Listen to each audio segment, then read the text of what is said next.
Olá, tudo bem? Seja muito bem-vindo ao nosso Conversa de Esteta. Esse é o espaço para a gente discutir as estratégias de como que os exames laboratoriais podem nos ajudar a entregar melhores resultados estéticos aos nossos pacientes e como que a gente consegue, através disso, adquirir mais autonomia, mais autoridade, ser um profissional diferenciado com destaque aí no mercado, né? Eu sou a Júlia Almeida, eu sou dentista e biomédica e hoje nós vamos conversar sobre a relação entre a disbiose, resistência à insulina e as disfunções estéticas. Antes da gente iniciar, eu gostaria de te convidar aí a me seguir nas redes sociais, a ativar as notificações, tanto do Facebook não, do YouTube e do Instagram, para que a gente consiga você ser avisado, né, cada vez que eu fizer alguma postagem, né? Hoje o tema do Conversa de Esteta de hoje é um complemento sobre a live que nós tivemos na terça-feira passada. Então, se você ainda não assistiu a live da terça passada, ela está disponível aí no meu feed. Fique à vontade para assistir, que assim você vai conseguir ter aí um melhor acompanhamento, tá bom? Bem, então, como nós vamos ver hoje um pouco sobre disbiose, resistência à insulina e sobre as disfunções estéticas, nós precisamos iniciar aí pelo básico, né? Pelo início das coisas. Então, o que seria uma disbiose? A disbiose acontece quando nós temos um desequilíbrio da nossa flora intestinal. Esse desequilíbrio geralmente acontece quando nós temos o domínio, o aumento das bactérias patogênicas comparado às bactérias boas. O nosso corpo ele é muito mais bactéria do que células. E dentro desse muito mais bactérias, nós temos bactérias essenciais para nossa proteção. Bactérias essenciais para a digestão dos nossos alimentos, para fermentação, para poder produzir aí subsídios para manter essa flora em equilíbrio. Quando nós temos uma desarmonia, quando nós temos um desequilíbrio nessa flora, aí as bactérias patogênicas, elas entram em domínio, porque como elas são más, elas geralmente têm uma resistência maior, então ela consegue sobressair em relação às demais. Quando o paciente tem aí esse desequilíbrio, o paciente entra aí em desbiose. E o que causa essa desbiose? Os alimentos inflamatórios, álcool, derivados de leite, glúten, corantes, açúcar, muito açúcar. O açúcar, ele alimenta bastante as nossas bactérias patogênicas. As bactérias ruins, elas gostam, têm tropismo, têm afinidade pelo açúcar. Então, ela está no nosso corpo que é quentinho.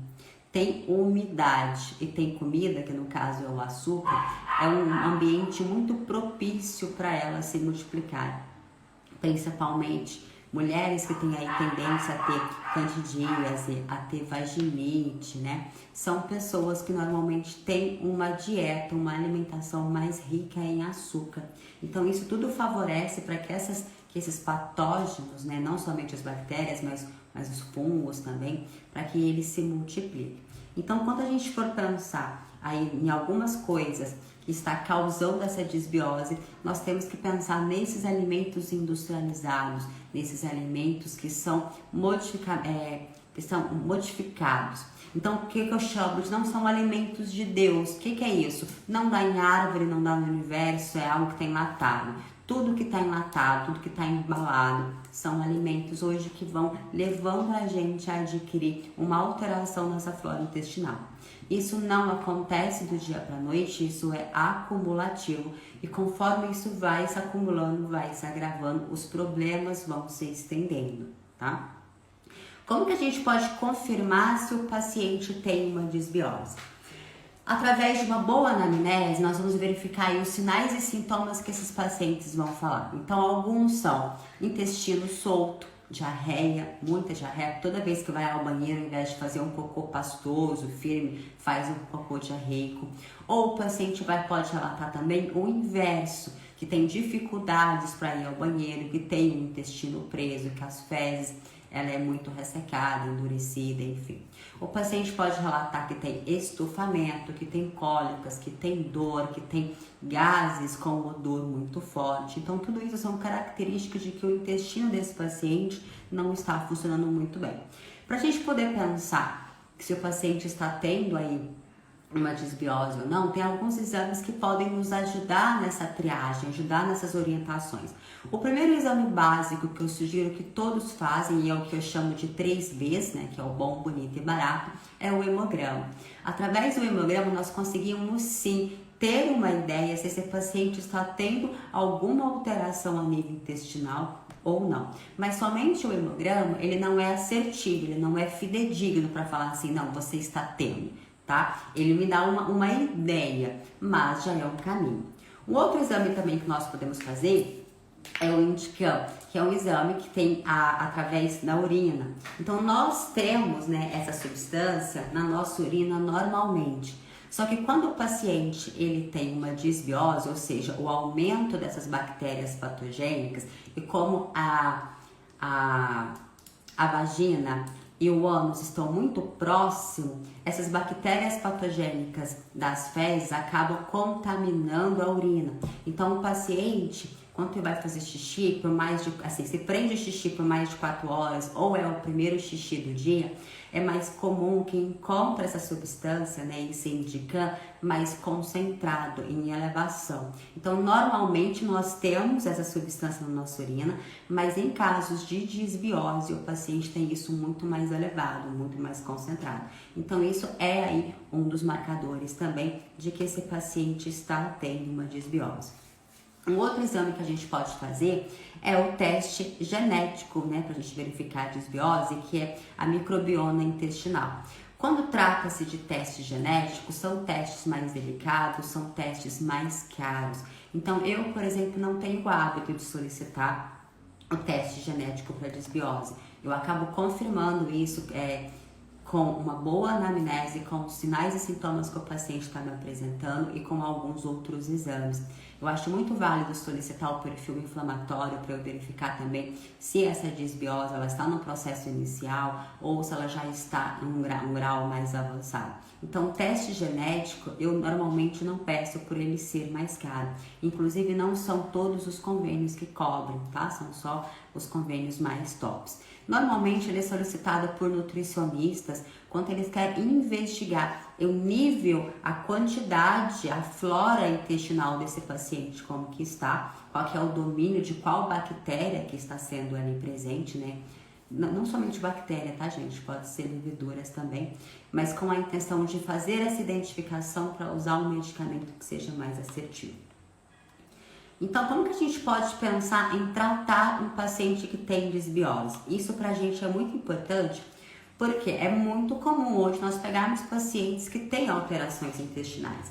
E já é sabido que toda a inflamação crônica, a inflamação sistêmica do nosso corpo, ela parte do princípio do que a gente coloca na boca, do que a gente come, e aí isso vai agredir o epitélio intestinal. Então, toda a inflamação, ela se origina de uma inflamação intestinal. Então, nós precisamos sim de ter um domínio maior sobre o intestino do nosso paciente, sobre disbiose, sobre hipersensibilidade, de conseguir perceber esses sutis sintomas discretos, às vezes, que o paciente pode dar. Por quê? Porque isso pode ser uma das causas das disfunções estéticas que o paciente veio nos procurar, tá? Então, por isso que a gente tem que conversar bastante sobre isso. Eu falo muito e às vezes se torna até repetitivo, mas se faz necessário.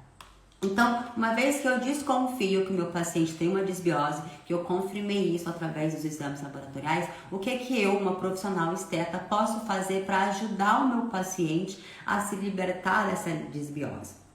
Então, a primeira coisa é mudança de hábitos e estilos de vida.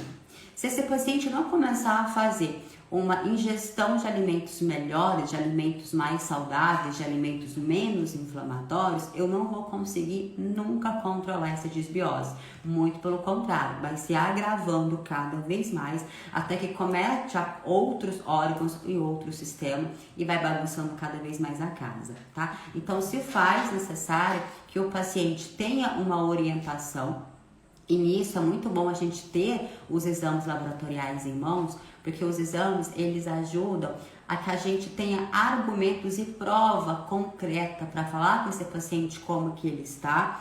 E assim, uma vez que nós conseguimos mostrar para o paciente, olha, então você tem sintoma disso, disso, disso, é característico disso, os seus exames estão comprovando isso. Quando a gente demonstra para o paciente a nível de exame, ele consegue enxergar. Aquilo parece que se torna mais palpável, que se torna mais real. E uma vez que esse paciente consegue compreender a gravidade da questão, ele passa a te ajudar. Tá? Então, os exames laboratoriais, nessas situações, ela vem muito a nos favorecer, a convencer e a explicar ao paciente de que algo precisa de ser feito. Então, a primeira coisa é tirar aí, mudar os hábitos, os alimentos desse paciente. Depois, nós entramos na parte de suplementação, que é o que eu falo de 4 R's. Se vocês forem pesquisar na literatura, tem algumas pessoas que já defendem 6 R's e 8 R's. Mas no fim das contas, no grosseiro, se resumem nos 4 R's, tá? Então esses 4 R's são, primeira coisa, remover. Remover o quê? Remover as bactérias patogênicas, remover a causa do que está fazendo com que aquele intestino tenha uma tendência maior a ter bactérias do mal do que bactérias boas. Quais que são essas causas? Normalmente são alimentos industrializados, alimentos ricos em processo inflamatório, precisa diminuir açúcar, precisa de diminuir glúten, precisa diminuir álcool e precisa aumentar a ingestão de água. Precisa de tirar tudo que é tóxico para aquele paciente. Talvez o paciente, ele nem sabe que o fato dele não ter uma alimentação rico em fibras favorece a ele ter uma desbiose. Então, às vezes, fazendo alguns ajustes e orientando é interessante.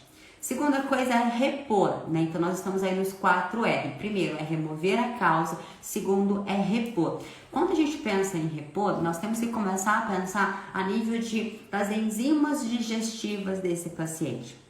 Se um paciente tem uma mastigação muito rápida e também faz o uso desses alimentos inflamatórios, ele vai entrando em declínio de produção de enzimas digestivas. E essas enzimas digestivas, elas começam a partir do momento que a gente pensa no alimento. Quando a gente pensa no alimento, a nossa boca já saliva e a saliva já produz aí enzimas que vão participar da digestão desses alimentos. Então, por isso que a gente pede, que nós aqui é orientado, que a gente tenha uma mastigação mais lenta, porque mastigando mais vezes, a boca saliva mais e salivando mais vai formando mais enzimas digestivas. Então, tudo começa pela boca. Aí, quando cai no estômago, o estômago libera suco gástrico para quê? Para ajudar ali naquela digestão. E, consequentemente, isso vai caminhando para o nosso intestino. Então, se a gente não tem enzimas satisfatórias, a gente começa a mastigar muito rápido, esse alimento cai muito grosseiro, muito in natura no nosso estômago, ali fica mais difícil degradar e de repente cai no intestino alimentos maiores, fica cada vez mais difícil e isso vai fazendo com que sobre mais subsídio, sobre mais restos de alimento para alimentar essas bactérias ruins e dificulta a nossa absorção. Então, pacientes que têm desbiose são pacientes que normalmente eles evoluem para anemia, ou uma anemia ferropriva, ou uma anemia por deficiência de B12 ou B9, ou até todas elas juntas. É possível nós termos anemia por deficiência de B12, B9 e ferro, tá? Isso se dá por quê? Porque o paciente está numa situação de desbiose tão descontrolada que os alimentos que ele faz ingestão, ele não está conseguindo absorver esses nutrientes. Então, se o paciente evolui aí para uma anemia, qualquer procedimento estético que nós fizermos no paciente, seja ele facial, ou seja corporal, seja para unha, para cabelo, enfim, não vai ter um efeito bom, não vai ter uma resposta favorável. Por quê? Porque tudo que nós fizermos, nós vamos precisar de oxigênio. Se o paciente não está oxigenando bem, porque ele está com uma anemia por carência nutricional, os nossos procedimentos vão ter uma resposta não tão boa, tá? Então, voltando aí para o terceiro R da reposição aí dessa desbiose é a reinoculação. Essa reinoculação é o que? É a gente devolver para o organismo daquele paciente as bactérias boas. E isso pode ser proveniente do prebiótico ou de probiótico. Prebiótico é quando a gente faz isso através de alimentos. Quando a gente alimenta e os nossos resíduos de alimentos servem de alimentos para as bactérias. Então é muito importante que a gente come couve-flor, brócolis, bruxelas, tudo isso são alimentos que eles fermentam no nosso intestino, fermentam de uma forma saudável, tá? Não de causar aquele estufamento todo, exceto para quem tem algum tipo de alergia a esses alimentos. Então essa fermentação faz com que sobre subsídios para as bactérias comerem. Então isso é prebiótico. Então prebiótico é uma forma da gente repor as nossas bactérias saudáveis, mas nós fazemos isso através de uma alimentação. Então é importante que a gente coma aí muitos alimentos saudáveis, muitos alimentos com fibras, para a gente conseguir produzir aí esses subsídios. Tá? E aí outra coisa, nós temos os probióticos. O probiótico já é o que? Fazer a ingestão da levedura, da bactéria do lactobacillus in natura, que pode ser feito através de medicamentos, de cápsulas, de manipulados que a gente compra na farmácia ou manda manipular, ou também de forma natural. De forma natural, hoje o que a gente tem muito é o kefir. Não sei se vocês já ouviram falar, mas o kefir é um tipo de alimento riquíssimo em probiótico, em bactérias do bem, para a gente repor aí no nosso intestino. E, gente, precisa de seguir essa ordem: remover, repor e reinocular. Porque se você faz isso de trás para frente, você vai bagunçar todo o sistema e não vai conseguir fazer efeito, tá? O último 4 R's que nós temos é a reparação do epitélio intestinal, que já está sendo iniciada em paralelo lá no início, quando você orientou o seu paciente a abdicar de alimentos inflamatórios e que irrita o epitélio do intestino. Tá? Então já começou lá atrás. Mas depois que você removeu a causa, que você repôs as enzimas digestivas, que você devolveu para esse paciente através de probiótico ou de prebiótico as bactérias boas, aí já está tudo favorecido para que a integridade do epitélio intestinal aconteça. E olha que legal, o nosso corpo, ele por si só, ele se regenera, com exceção do nosso coração e do cérebro. Todo o restante do nosso corpo, a cada 7 anos, ele se regenera. Então, eu tenho um novo fígado a cada 7 anos, eu tenho novos rins. E o intestino, a cada 3 meses, ele se recupera. Então, se você pega um paciente que ele está apresentando disfunções estéticas muito potentes, mancha de pele, queda de cabelo, enfim, nós vamos conversar sobre as disfunções no decorrer do nosso bate-papo de hoje. Mas se você pega pacientes que eles têm muitas disfunções, e não é muito em quantidade, é muita em severidade, assim, uma mancha muito forte, uma acne muito forte, uma queda de cabelo que está muito presente, então, como que eu uso a palavra? Extensão da gravidade, vocês precisam de fazer esses protocolos de 4R para o paciente. E por quanto tempo dura tudo isso? Por pelo menos 3 meses. Esse paciente precisa se abdicar desses alimentos inflamatórios. Por quê? Porque é o tempo que nós vamos gastar para que o organismo se regenere, para que ele produza um novo epitélio e um epitélio saudável. Aí vocês devem estar pensando assim: Júlia, então com 4 meses, 3, eu recupero o meu intestino? Recupera, beleza, não são novas células. E aí, se eu continuar comendo, se eu voltar a comer alimentos inflamatórios, o intestino ele vai voltar a inflamar num ciclo de velocidade de acordo proporcionalmente ao seu nível de ingestão de alimentos inflamatórios, e ele vai voltar a ter desbiose, ele vai voltar a ter a hiperpermeabilidade e vai juntar outros problemas. Então, o ideal é que a gente tenha uma redução considerável desses alimentos industrializados, dos alimentos inflamatórios, que a gente aumente a nossa ingestão dos alimentos do bem, tá? É quase que difícil nós ficarmos constantemente para sempre sem alimentos inflamatórios. Não, a gente vai comer, nós vamos ter contato com isso faz parte de viver. Mas se nós tivermos o controle de contaminou, descontamina, contaminou, descontamina, a gente consegue dar recursos para o nosso corpo entrar em equilíbrio.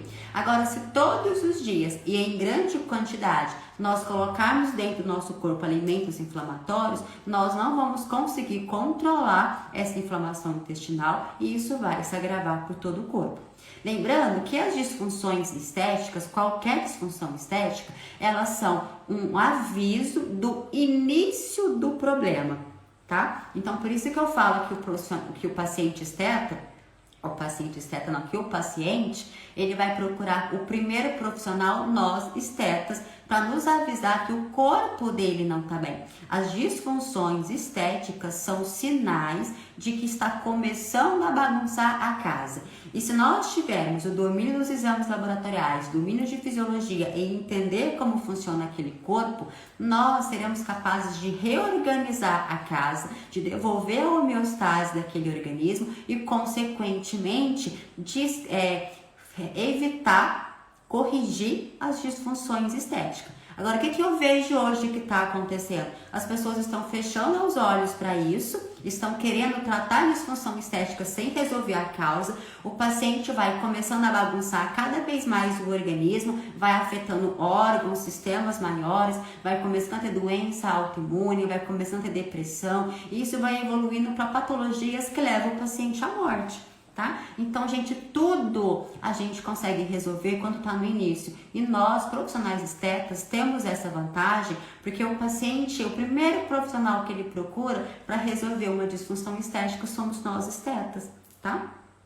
Então, só para fazer um resumo de como que você vai recuperar aí uma disbiose, utilizando os protocolos dos 4 R's, que são remover a causa, que é repor as enzimas digestivas, que é reinocular esse intestino de bactérias boas e reparar essas barreiras do intestino.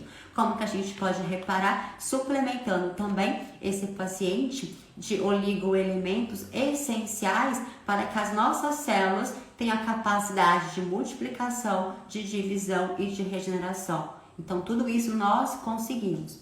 Tudo bem? E aí, uma outra causa também que nós temos para resolver as disbioses do paciente é o transplante fecal.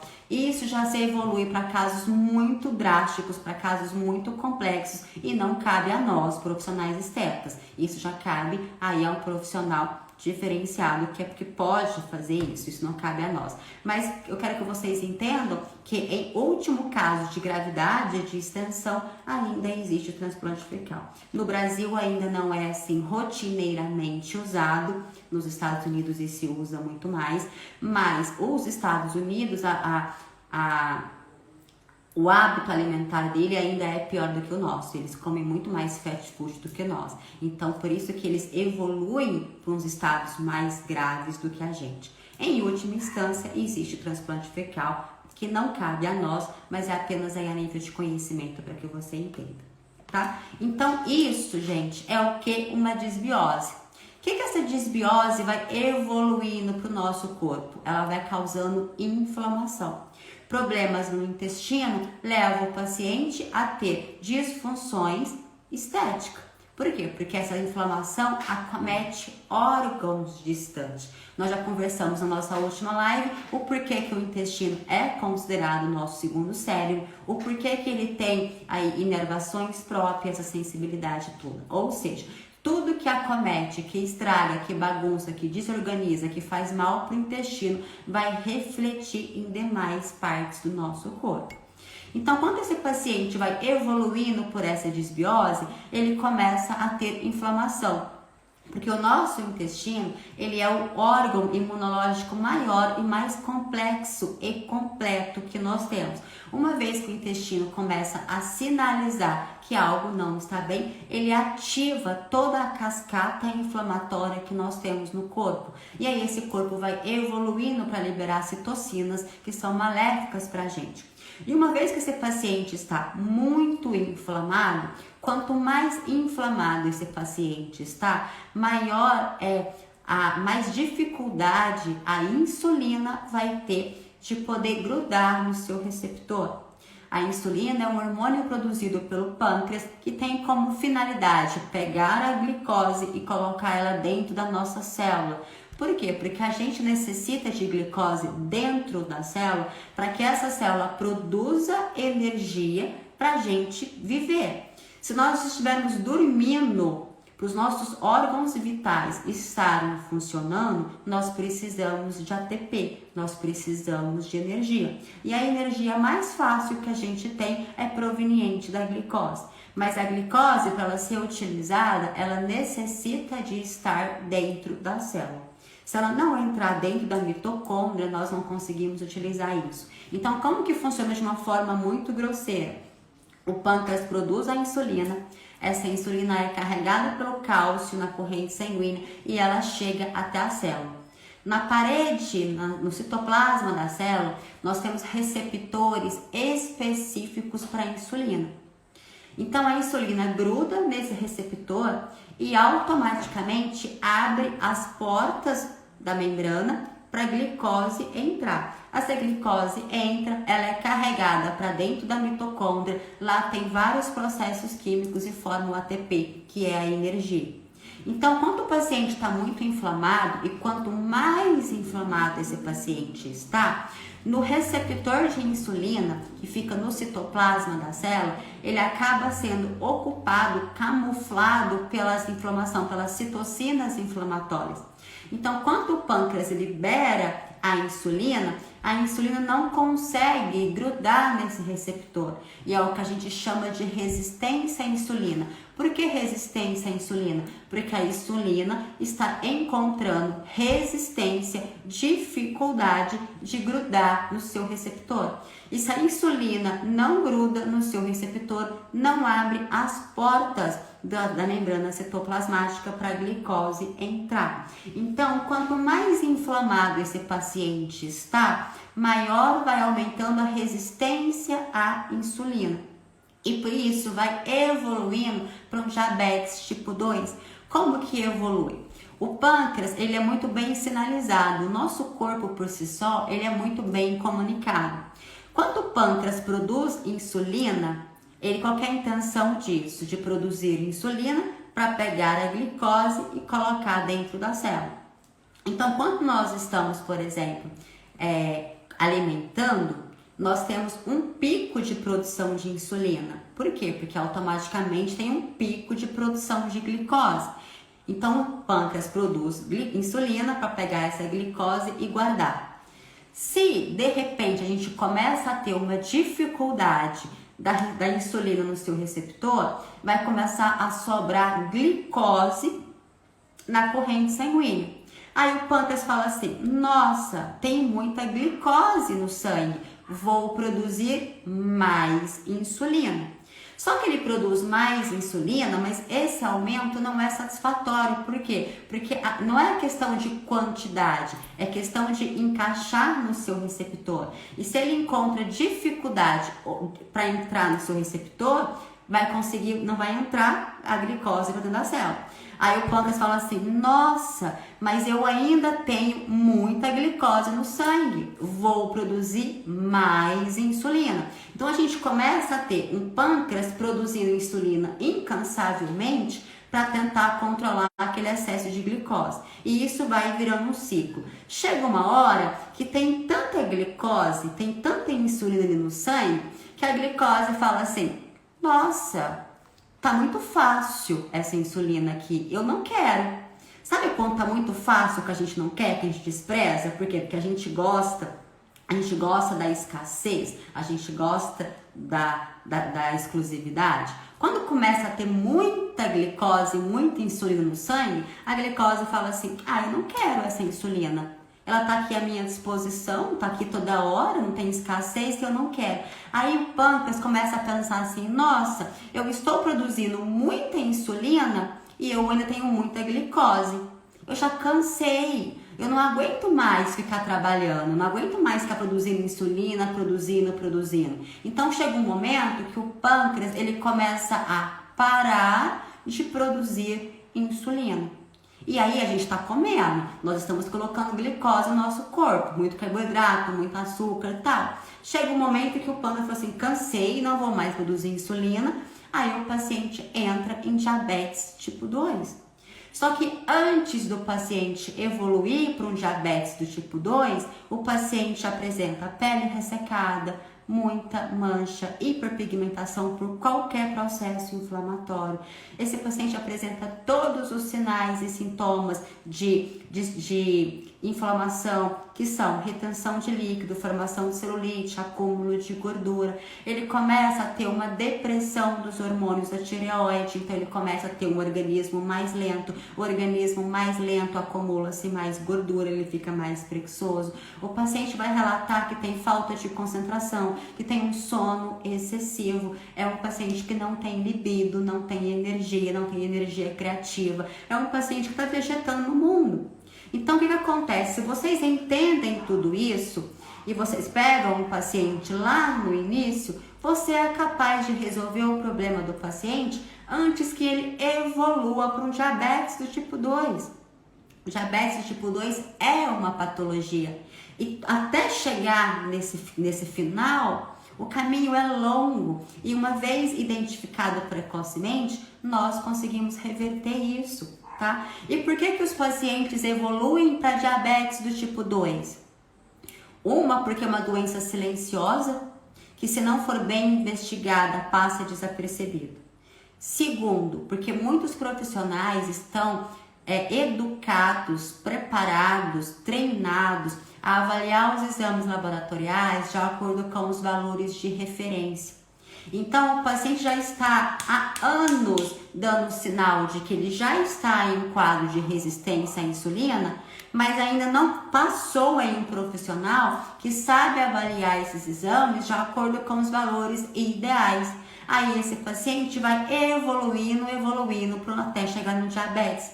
Aí sim, quando ele chega no diabetes, quando ele já tem uma doença instalada, aí ele procura um recurso, a pessoa que está treinada a olhar para os valores de referência, fala assim, nossa, você está doente, você é um diabético.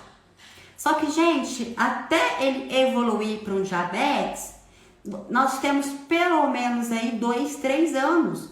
Ou seja, esse paciente não passou em nenhum profissional em 2, 3 anos? Ou nenhum profissional soube avaliar? O que eu quero que vocês entendam? Eu quero que abrir os olhos de vocês.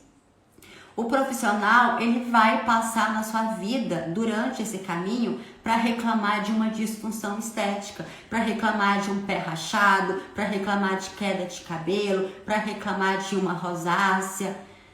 Por algum motivo, ele vai passar por você.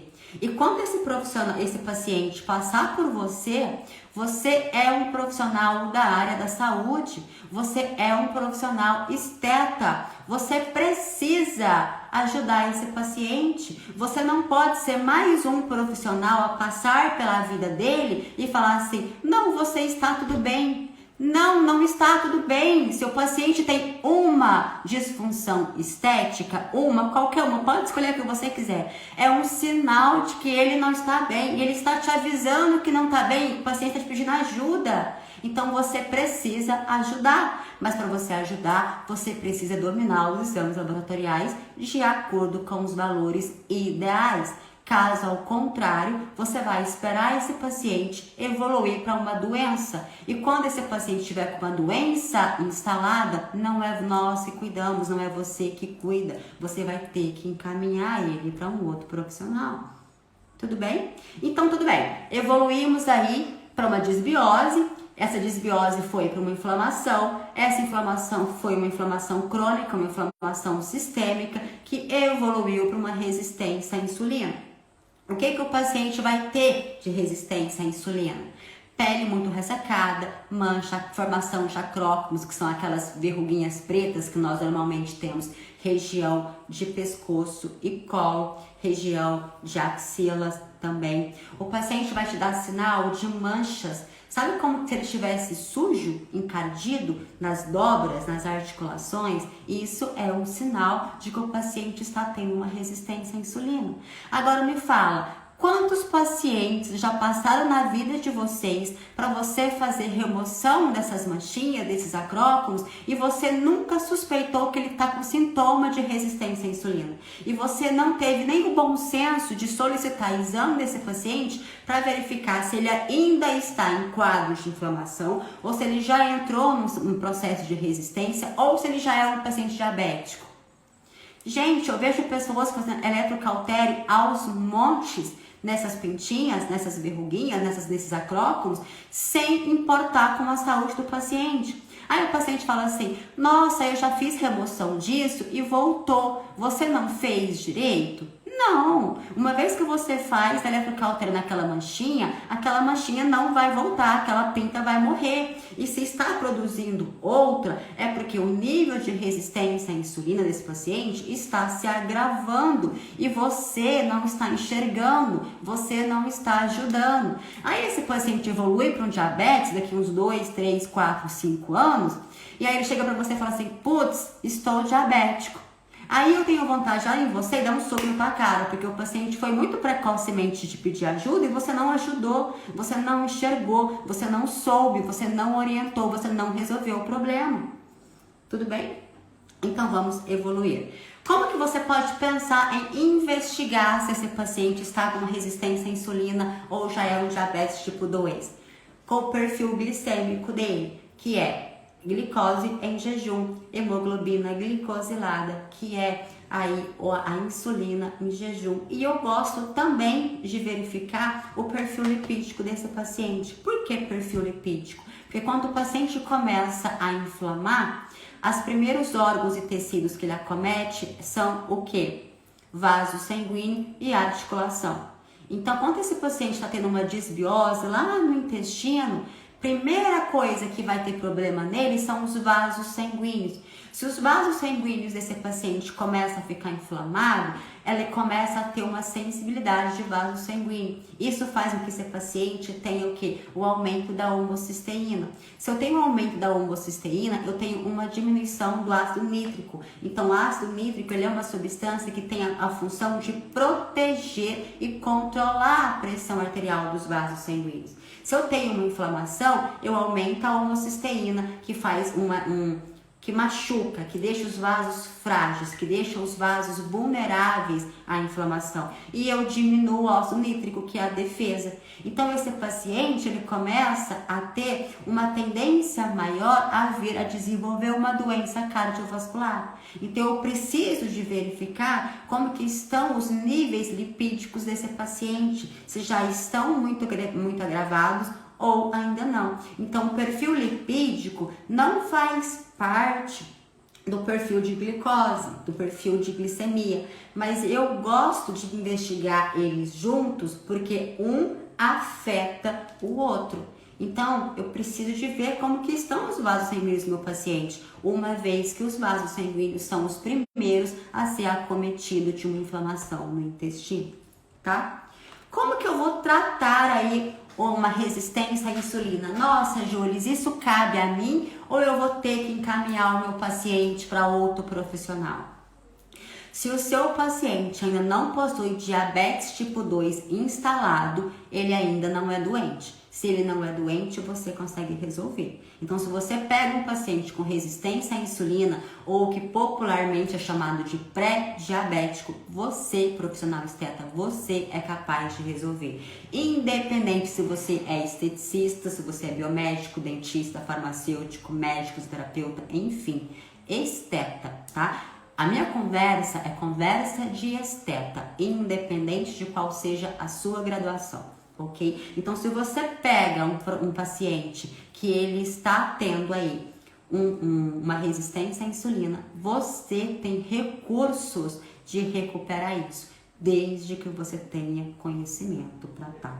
Mas é possível ser feito. Quais que são as complicações aí de uma resistência à insulina? Primeira coisa, vai aumentando a produção de insulina pelo pâncreas até que chega uma hora que você fadiga o pâncreas e o pâncreas não produz mais insulina e você evolui para um diabetes do tipo 2. Vai acumulando tanta glicose no sangue, tanta glicose, que isso vai aumentar a inflamação do paciente. Aumenta a inflamação, aumenta a glicação, aumenta a produção de radicais livres, aumenta o estresse oxidativo e leva esse paciente para vir a ter diabetes tipo 2 novamente. Obesidade, por quê? Paciente inflamado é um paciente que tem tendência à obesidade. Nós conversamos sobre isso na live da semana passada, não, agora de terça-feira, anteontem, sobre por que o seu paciente não faz cocô e ele não emagrece.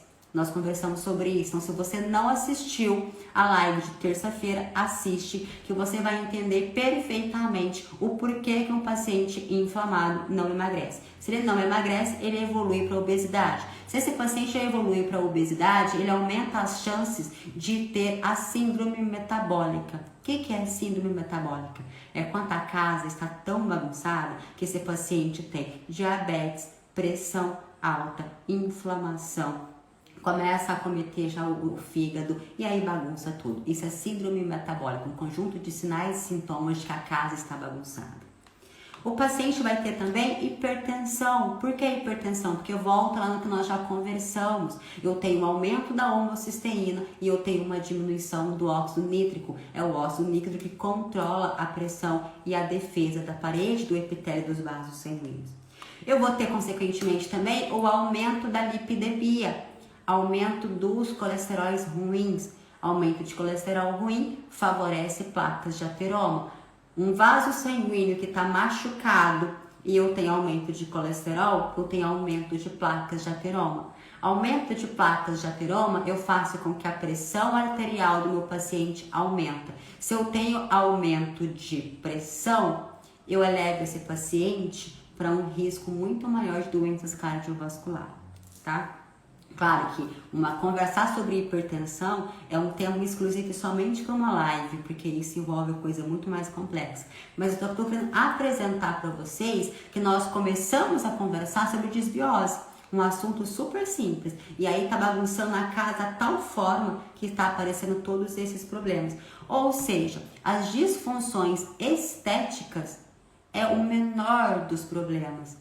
É apenas um sinal para te avisar que algo não está bem, tá? E quando eu tenho, gente, também uma resistência à insulina, eu tenho o aumento da coagulação.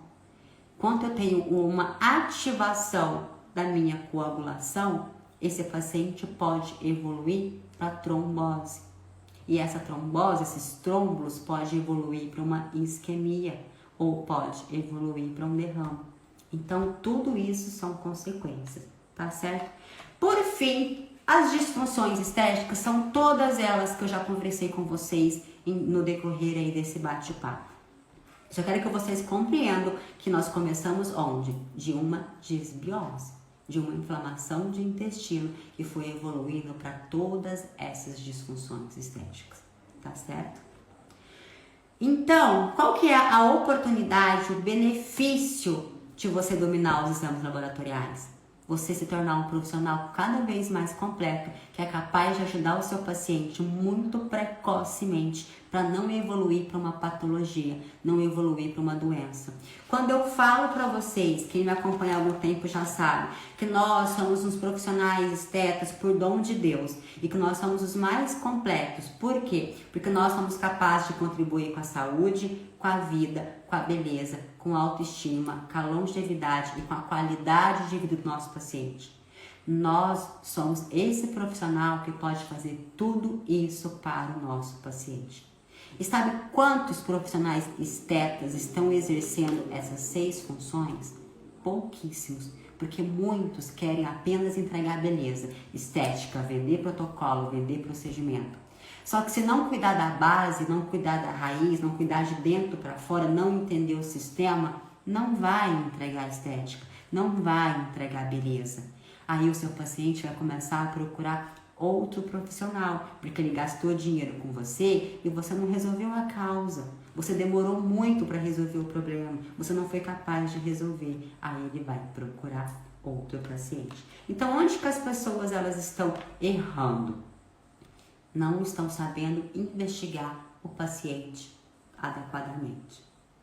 Não está conseguindo resolver a causa, resolver o problema.